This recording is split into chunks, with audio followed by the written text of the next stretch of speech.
namichatu takkaayyuu nama fuuldura dhaabbatee dubbii godheen beeku. Namichi nama beekaadha. Wanni inni beeku garuu dubbii gochuun turre kottuu dubbii godhii jedhanii waaman. Paarlaamaa Faransaayitti dubbii godhuu dhaqe.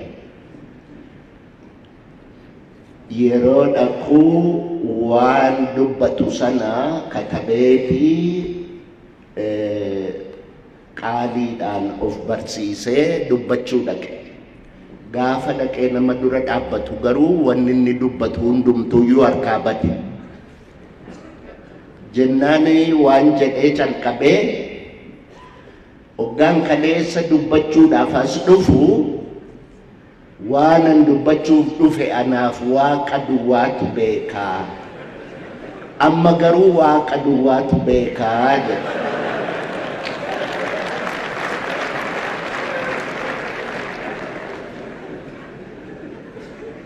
Kan gosa akka nama fakkaata. Waa'een Oromoo yoo dubbatan miidhaan Oromoo irra ga'e yoo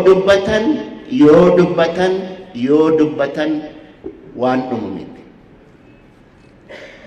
Garuu miidhaa kana hundaa danda'anii dhaloota har'aatiif lubbuu isaanii kennuudhaanii sirna duriyyee sirna haraamuu danda'anii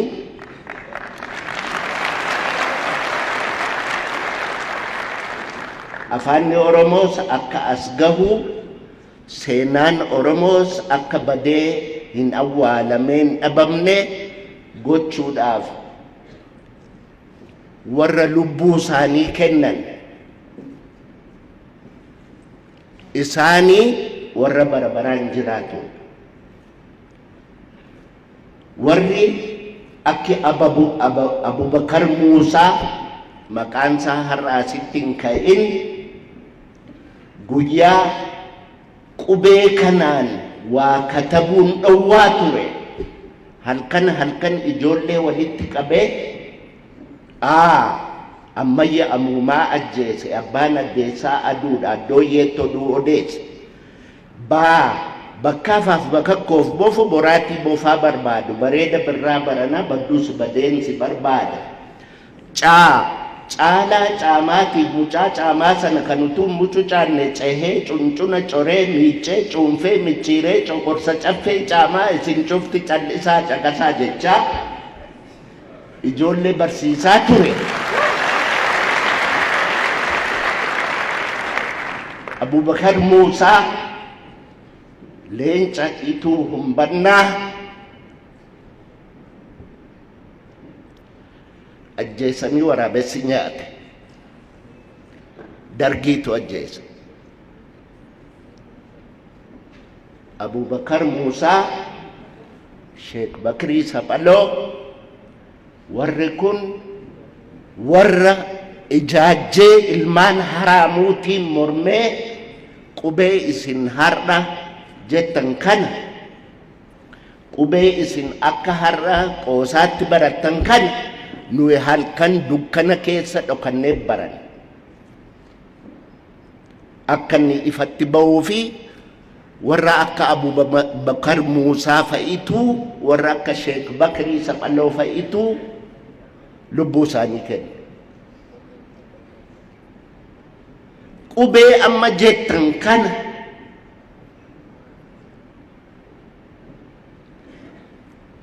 Dr. Hayilee Fidaa ammayyuu Waaqayyo lubbuu isaa lafa qabbanaa haa kaa'u. Hayilee Fidaatu qubee kana fidala isaa akkamitti katabu isa jedhu kitaaba hirmaata dubbii afaan Oromoo jedhu baasee ittiin katabamuun calqabame.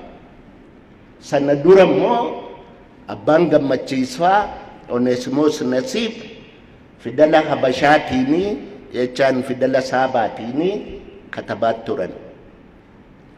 So afaanni Oromoo, aadaan Oromoo bu'aa baay'ee keessa darbee as ga'e.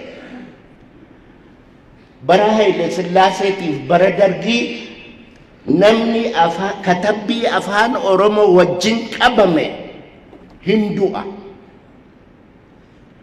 Daaluu Baqulee,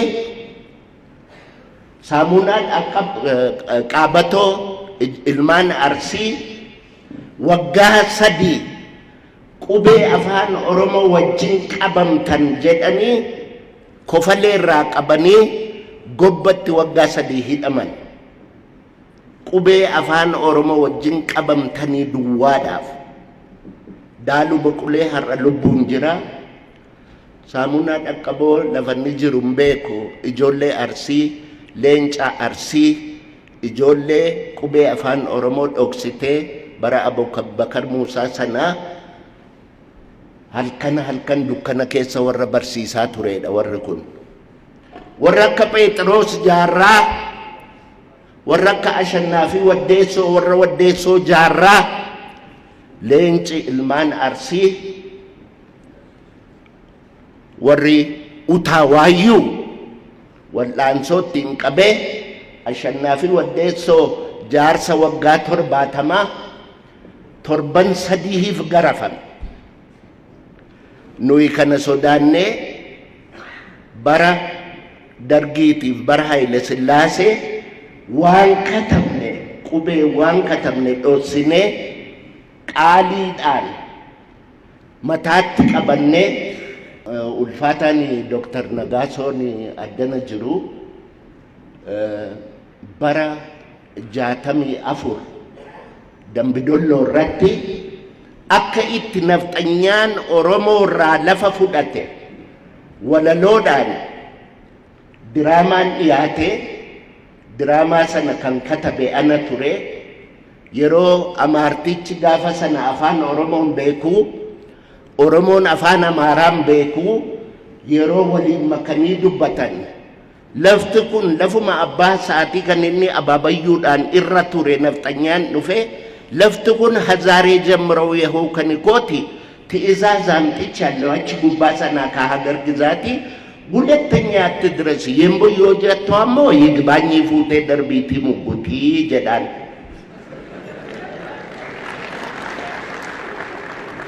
ኦሮሞን ስላው አፋና ማራም ቤኩ ማልታቴ ነሚቾ ከንዱቢ በርባዱ ለፋ አባ ኬኛ ማሳ ጆሌ ኬኛ ሳሙፍ ከኑጋዱ Gorgisiin sodaattuu kan jal'ina yaadduu jedhaan gorgisii waaqa isaaniiti jechuu dhagayeeti.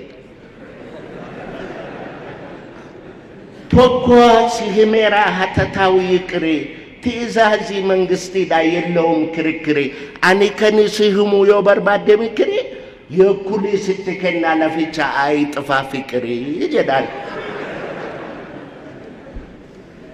Warraajii dhageenyee har'ammoo jaranaa lafuma abbaa keenyaa maasaa ijoollee keenyaa qixxee fuudhuuf taanaa irrattan si gobamee kottu ati dhiira lafaaf lafee ofii wajjin du'uun seera qaradheensi eega eeboo koo bakaraa jedhaan.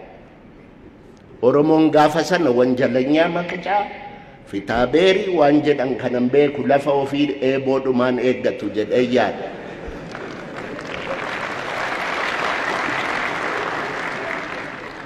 Nafxanyichi laficha giddiin itti galee qotachuu jalqaba. Abbaan lafa argee faayiliitti banee kessiyaa qarraba. Qaxarottiin geenyaan lachanuu dhiyaatu. Daanyicha silaallaan sidaama gubboo nyaatu. Taraan isaan geenyaan lachanuu ka'anii hagabaa muggutuu jedhe. Daanyichi gaafa sana manatsariidha keewwata. Manatsarii kana faranjiitu keewwataa arganii keewwatu malee ija dhukkubbiif hin keewwatan. Manatsarii liishoo funyaanitti gadi butee Oromticha kanaan አንተ መንግስት ያላወቀህ ጠጋበኛ እንዴት ታስጨንቃለህ የንጉሴን ነፍጠኛ ትእዛዝ አምጥቷል ይሄው ከሀገር ግዛት ዳኛ ፖሊስ በሉ እኮ ወስዳችሁ ሰዱት በቁራኛ ያኒ namicha poolisiin caammaa baala qoraattiidhaan dhiitaa fuudhee karchallee buusu. Karchallee gizee qaxaroo jedhu firdiin hin jiru waggaa 3 karchallee taa'ee ilmaansaa manaa beelooftee achi taa'ee karchallee taa'ee geerar.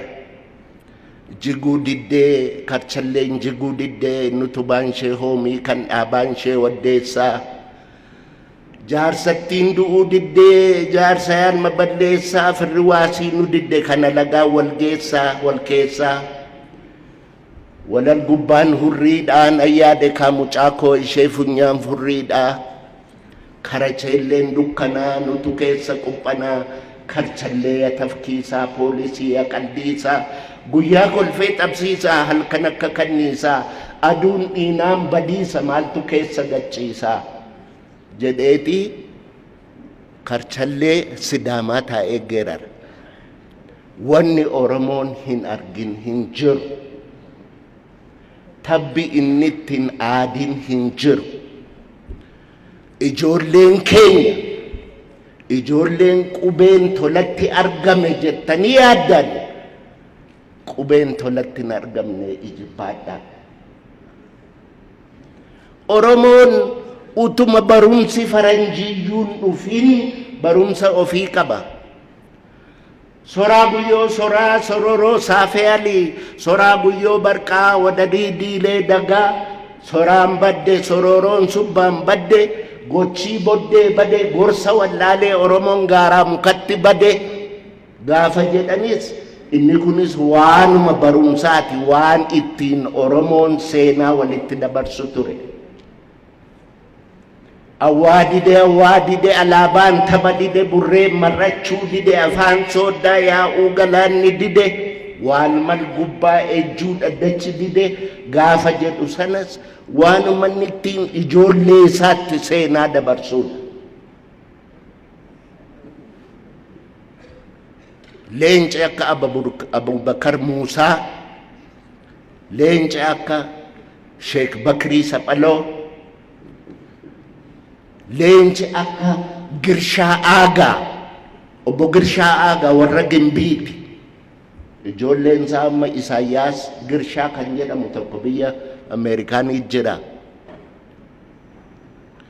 Biyoonaas yaa fakkeenya Xaaliyaanii yoo barbaadde bayi birraa ganamaanii yoo didde si waraanna eeboo qaramaanii kan inni jedhe gaafa afaan Oromootiin hin dubbatinaa jedhanidha.